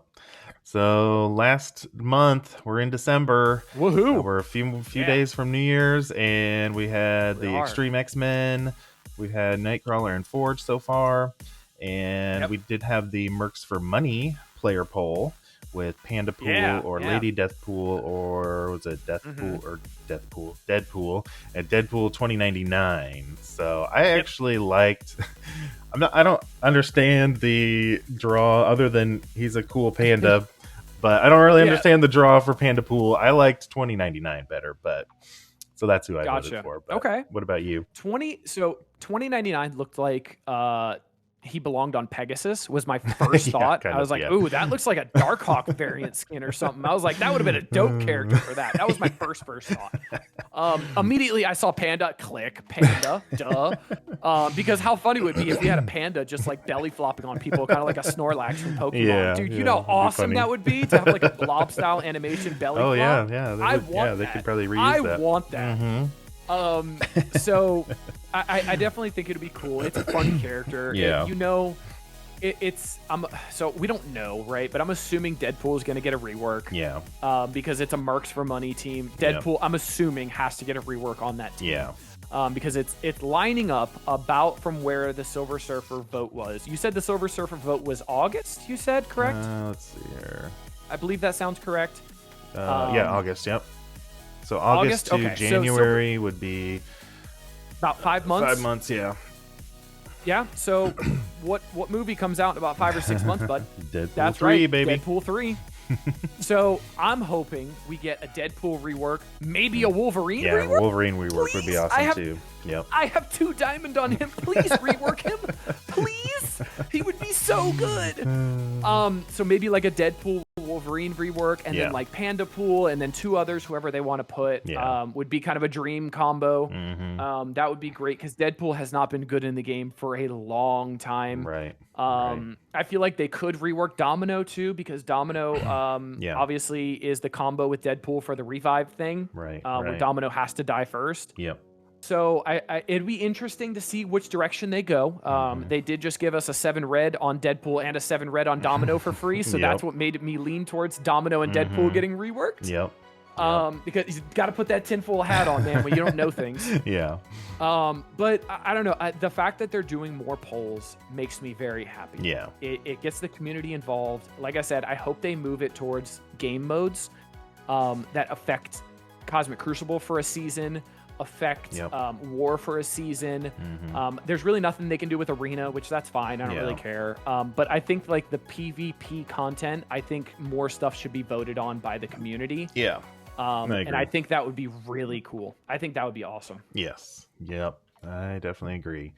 Well, we're gonna wrap this up. We've been going on for quite a while. Thanks for your time, but wanted to know what your I'm gonna give my top 5 characters for the year, and wanted to see what your top 5 characters. Now, there were quite a few, in my opinion, really fan favorites. Including like Beta Ray Bill has been requested for a long time. Nightcrawler has been requested for a long time. But my top 5, in no particular order for this past year, was Peggy Carter, Kang, Quicksilver, Sylvie, and Green Goblin. So that's my top 5. Nice. I like it. I agree. Green Goblin's animations. Oh yeah. And I still watch them in 1x. Even his sound too. His cackling. His cackle is so great. Yeah. Oh my god, I wish they did that more often to encourage people to play the sound. Because the only time I listen to this game is when Mobile Gamer is streaming. Top 5 for the year. Kang for sure. Kang. I love villains. Villains are always my go-to. I prefer villains. I think villains are just way more fun, way cooler. Yeah. I love just the lack of empathy and sympathy for all who they come in contact with. So I got my paper here. I got Kang, Robbie, because I had no idea who Robbie was. I love Robbie just for his kit is nuts. He's so good everywhere. Right. He made Dark Dimension City a joke, honestly. So he was super fun. Yep. I love Vol. Honestly, I really like the addition of Exposed to Vol. I like Vol's kit. I like how they're still coming out with original tunes and making them really good. I do like that. I do like how Scopely's branching out into their own original ideas and stuff. I think that shows that they really care about Marvel and want to add things to Marvel, which is awesome.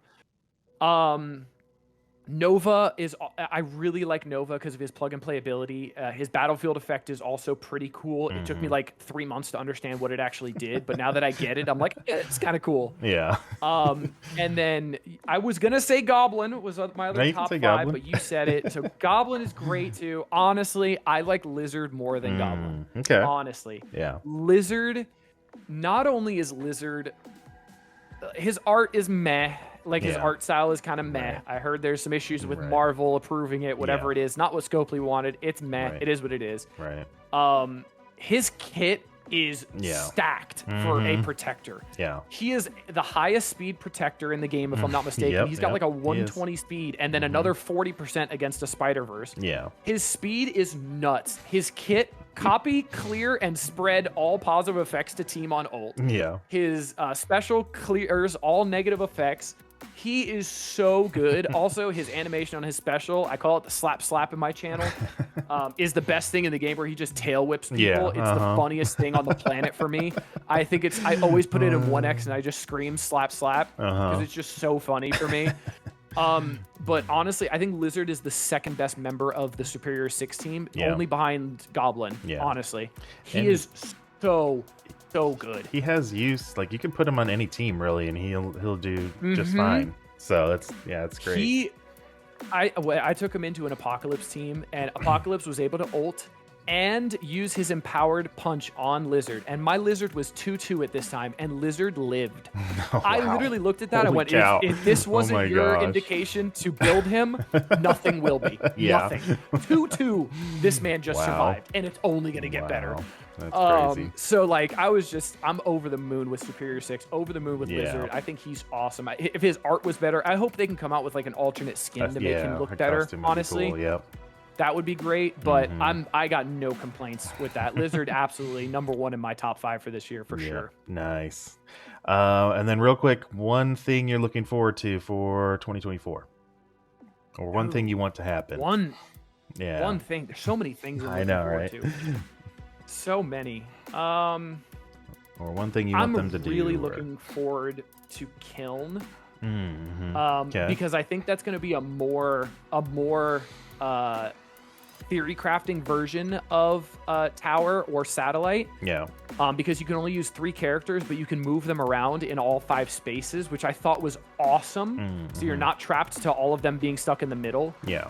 I think Kiln is going to be some of the most fun we have, because it's going to be really like putting on your thinking cap of like figuring out how to get through some stuff. I think that's going to be really, really cool. I'm going to enjoy that a lot. Yeah. Yep, I agree. I think I'm just hoping that they continue to listen to our feedback and continue to make changes. If it causes delays, that's fine with me. I'd rather have a good, solid product than releasing something with bugs or whatever, or just a crappy product and then go back and fix it later. So I absolutely agree. Polish. Yep. I wish that was a bigger word in Scopely. I can't agree. I can't agree more with you. All right. Well, thanks for joining me, man. Thanks for all your time. Appreciate it. Make sure to like and subscribe, everyone, to Doolum. This guy over. Oh, he's over this way. And hi, I'm over here. I will put his links down. And that's all we got for you. Make sure to spend those resources wisely, and we'll catch y'all later. Yep.